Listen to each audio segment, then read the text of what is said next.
Season 13 is upon us and it brings the biggest jungle changes we've seen in over 2 years. From the reworked Chemtech Dragon to the leashing range indicators to the new jungle pets, plus a huge secret thing that's happening with jungle experience and gold income that I will explain to you in this video, which means you should leave it with every bit of jungle information you need in order to thrive as soon as preseason hits, and also have that secret information I have regarding jungle experience for yourself as well as counter jungling, but no jungler you face will have it because they'll be too worried about petting their jungle pets. And that seems like a good idea to segue straight into the new smites and new jungle pet itemization. Gone are the 5 charges needed to upgrade your smite. Now all smites, no matter which of the 3 you choose, will have some things in common. Firstly, the really big added thing here is the 30% reduced damage from epic monsters while 2+ allies are nearby. That means taking dragons, heralds, and barons allow you to tank it and make sure your smite can go through and survive any sort of coin flippy fights. Good for us. And now the increase of 450 from the base level smite to 600 for every single jungle item. Each jungle item obviously comes with 40 treats, and jungle monsters that you clear count for 1 treat. Periodically, you will get an extra treat consumed by your pet, and essentially you want to get that 40 to 0. Once you get that 40 to 20, it will upgrade the smite to 900 true damage to monsters, while also being usable now on champions, where it will do basically the same thing as the current chilling smite we have now, slows them and does true damage. The big fancy upgrade happens when you get that 40 treats down to 0. This converts your smite to 1200 true damage to monsters, so finally we will have something to, deal with the Heimerdingers and Luxes of the world. And this is where the jungle pet you chose becomes important. First up, if you're a more damagey style jungle, then you're going to want to go with Scorch Claw. This is where your jungle pet will now stack up to 100 over time when you kill monsters, and much like Chemtech, when you simply just use a spell or damage an enemy champion, it will slow them by 30%, decaying over 2 seconds, and burn them for 4% maximum health true damage over 4 seconds. That's kinda ridiculous. And again, this is outside of the smite that you have from the upgraded Unleash smite that gives you access to the 900 damage. That is a separate mechanism that you can use in addition to it. Alternatively, you can go for a Moss Stomper. This is where killing monsters gives you a permanent 75 to 330 HP shield that regens out of combat and also gives you 20% tenacity and slow resist when active. This will be pretty good at anything that wants to engage, that wants to get into the fight. Hecarim could use Scorch Claw, but why when you have Moss Stomper? Same thing for your Mundos and your tanks and so on. Finally, we have Gust Walker, the least impressive of the jungle pets, but you do gain 45% movement speed here, decaying over 2 seconds upon entering a bush. This is increased to 60% when killing large monsters. And as you would have seen, there are different levels of each of the pets. You have certain styles of animals. When you're 40 stacks, when you get to 20 stacks, they grow and upgrade like a Tamagotchi. And then when you finally get your pets down to 0 treats, they become their final form and you get access to the special Giga upgrade, the whole reason you chose the pet in the first place. The 2 most important things here that will lead to my special talk about experience is that the jungle pets will now give you 75% bonus experience on killing monsters, not 60 like is currently live, and periodically your pet will get a bonus treat upon which you kill a jungle monster and then you get plus 50 gold just because they're nice like that. And obviously that final upgrade gives you an AoE smite charge that allows you to farm even faster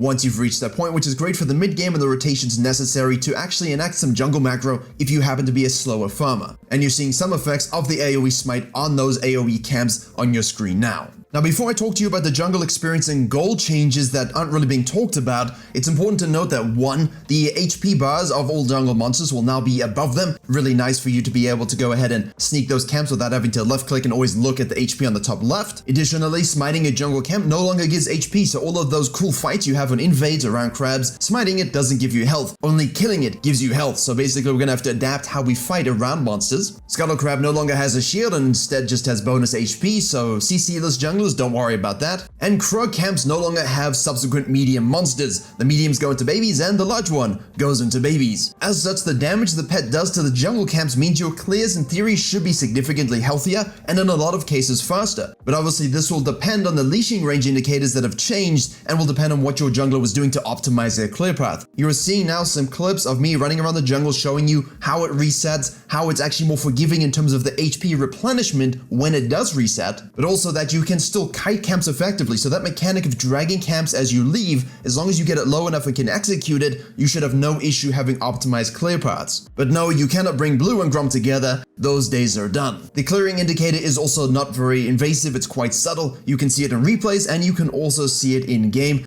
Keep track of it, understand where the limits are, and learn about the reset timers And also there's little nooks and crannies where you might be able to trap a raptor camp or two and really flex your knowledge of the jungle leashing indicators in the new environment. Now what's this about jungle experience and gold changes? Why would the jungle item now give us more bonus experience, and why would the jungle pets give us more bonus gold? That's because each camp has less gold, and each camp will be worth less base experience, which means it's more valuable for junglers than for laners to snack away, so spread the word and beat any laner who decides to think otherwise. Most importantly, however, because of the natural shift of everything, the experience break-even points are exactly the same. Once you've done red, raptors, wolves, blue, grump, you will be at level 3 325 experience. That hasn't changed. When you do a full clear, you will be level 4. That hasn't changed. However, the two camps that have changed are the crab as well as the krug camp. The Scuttle Crab is now worth 11 more experience at level 2 and 3. It also is worth 16 less gold. This shouldn't surprise you, as you'll see on the graphic now, every camp is worth less gold. And obviously when Krugs become easier to take and have less,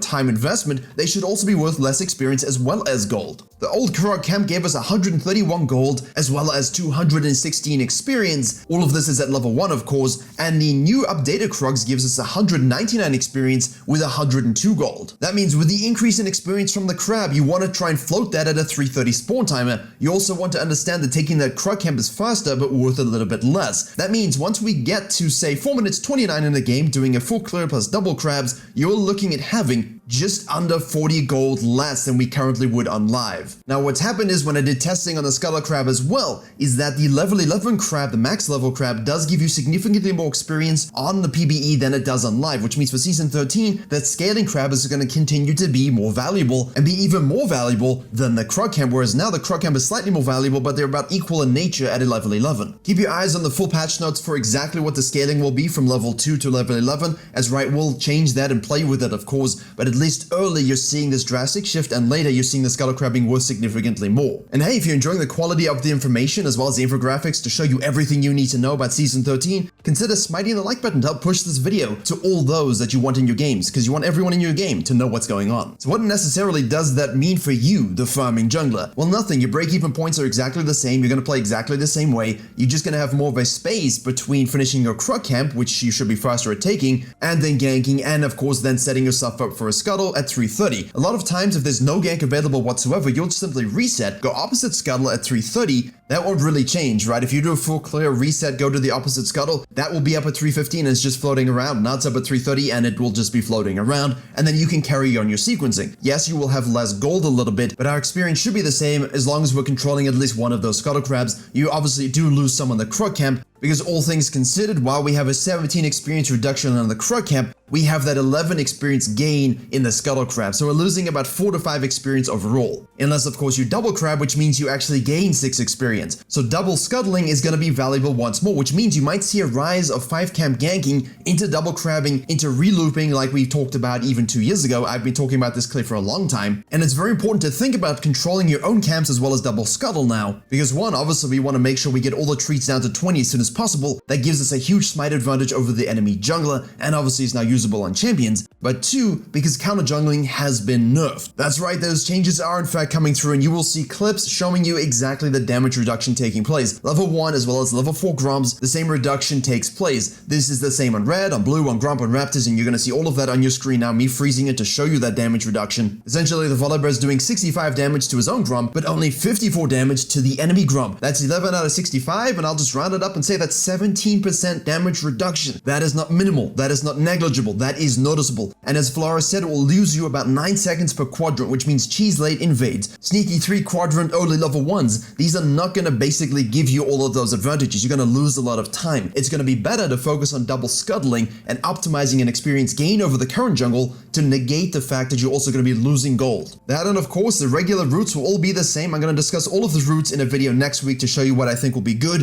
what will be good, what is good. But for now, you need to note that counter jungling has been heavily disincentivized early. Being proximal to lanes that you can dive is great, but snacking a camp that loses you 2-3 seconds, you're gonna have to focus on that. Your champion might not have that 17% damage reduction, at least with Volibear's auto attacks it is so. Soon as the patch goes live, take your chosen main, go into practice duel, time it. Time of red quadrant clear on your side, on their side, same for the blue quadrants. Now that's a boatload of information already that's going to drastically change the jungle, from our counter jungling, our itemization choices, the gold income, how we heal, how we clear, the kiting that we can do. And now there is yet another dragon that we need to think about, the return of Chemtech Dragon. And honestly, the map's quite nice. I do enjoy it. It's quite aesthetic. The bushes die a little bit, but all the plants go absolutely crazy. But the dragon itself gives you 5% tenacity and 5% heal and shield power per stack. The soul is going to give you 10% damage reduction and 10% bonus damage while below 50% HP. Mundos and Olafs say, okay, welcome to the club. I think this will be really interesting, and I don't think it's necessarily as overpowered as the zombie version. It's just a little bit weaker. However, now at least it's going to be much more difficult. It's like the inverse Elder Dragon, essentially. You take Elder, it's easy to kill people as they get low with an execute, whereas when you have Chemtech Soul, it's going to be impossible for them to kill you. That's going to be interesting. What wins versus Chemtech Soul and an Elder Dragon? Obviously the Elder, but I still want to see it. But the interactive bit here is that all of the plants get absolutely enhanced. The honey fruit becomes stim fruits. They no longer slow you when you walk in them, and they also give you a shield. The blasting range of the blast cone is increased 2 times, which means you sitting there for a selfie,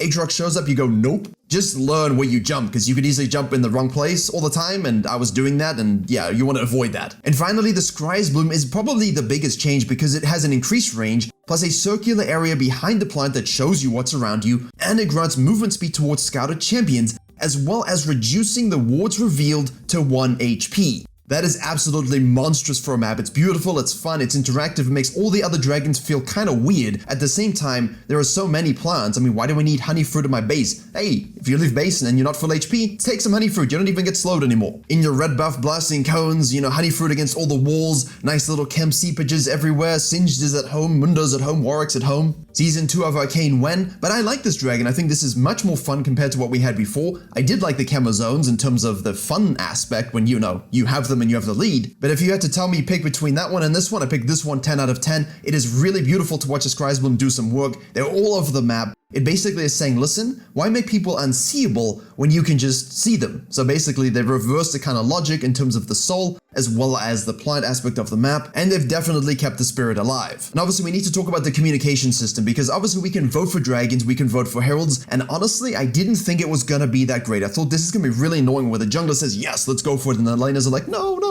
But actually it was more like everyone wants to go for it all the time and then people die. So you're gonna need to use your new ping wheel to communicate if the fight changes based upon your vote. But obviously it's a good idea to have it so that your bot lane knows to set up, your mid laner knows to set up, your top laner proactively roams. This level of communication I think will have significantly more upside than downside. In the event there is a mix-up in terms of the vote, you can obviously use the new ping wheel, which gives you all of what you see on your screen now in terms of accessibility. For all-ins, for freezing, for pushing, for on my way, for being cautious. This is the next level communication we needed. You do not need to use chat whatsoever, because we also have the vision wheel where we can set our pings appropriately. We can say, hey, the vision's been cleared in the zone, come jungler gank from my lane while he does Krugs instead, but at least the Krog camp won't take as much time, so now they have no excuse but to rotate. We can also have the classical, hey, it's warded here. And finally, we have a ping that says, look, we need to ward here, why don't you go off and do that ADC? Yes, you can use your trinket, it's free, top laners you too. Additionally, something I've always pointed out in coaching as a nice trick is when someone wards, you left click it, you quickly drag your mouse, you see who warded it, and of course you can see how much time is left on that ward, and then you can time it yourself. It's very difficult to do in the short amount of time that the ward shows, but it is a very nice skill aspect of using your mouse. However, sometimes things don't need to be difficult for the sake of being difficult, right? Agree. If you ping a ward within 10 seconds of it being placed, it will show up on your map like so, with a perfectly accurate timer whereby you can clear the ward or just circumvent it using some swish pathing. Now, in terms of the other changes that they brought forth, you know, having the recommended clears and builds and items, you can use those if you're a new jungler, an inexperienced jungler, but most of us are not going to be using that. I don't know if they're going to give it in terms of ranked games or it's just low levels or practice tool. I hope it is just that and the rest of us can continue to adapt without having this nonsense on our screen. But you will note the beautiful new graphics for all the pings, for all the minimap icons. It really makes the game feel significantly more modern. The graphical updates have done to that, plus the monsters, as well as the jungle pets. It is worth noting that those of you freaking out about the top lane experience buffs and the bot lane experience nerfs, yeah, I didn't really feel that whatsoever because as Riot tweeted immediately afterwards, that was a very small percentage shift and we were all overreacting based upon the numbers they showed. Whether or not this becomes an issue on live with highly skilled players, we'll see, but obviously in more 99% of your games, you're not really going to notice it too much, if at all. Finally, I'm not going to talk about the itemization. I already did that a few months ago. That will depend on your champion. That will depend on if you're an abuser of Spear of Shojin, but what I do recommend all of you reading is the tank itemization mythic choices. That will change drastically. The only item with Balmy Cinder is now Sunfire. It's cheaper and really doesn't seem all that great, but fortunately, and I have tested this with a lot of Mundo gaming, you do not need the Balmy Cinder to clear the jungle. As I said, the way the pet clears and how healthy it is and how much damage it does, as well as the AoE smite upgrade after 40 treats, that means you don't really need this artificial boost to your clearing power. And that you have it all you need to know, everything you need to know about the jungle compiled with gold amounts as well as experience, nerfs, and gains, and you can see how the jungle is going to stay the same, but also change very, very drastically. Let me know what pet you think your champion will be using or which one you think is the cutest. And if you want to understand the raw jungle fundamentals that will carry you no matter what changes come forth over the next years of jungle, the things that time cannot destroy,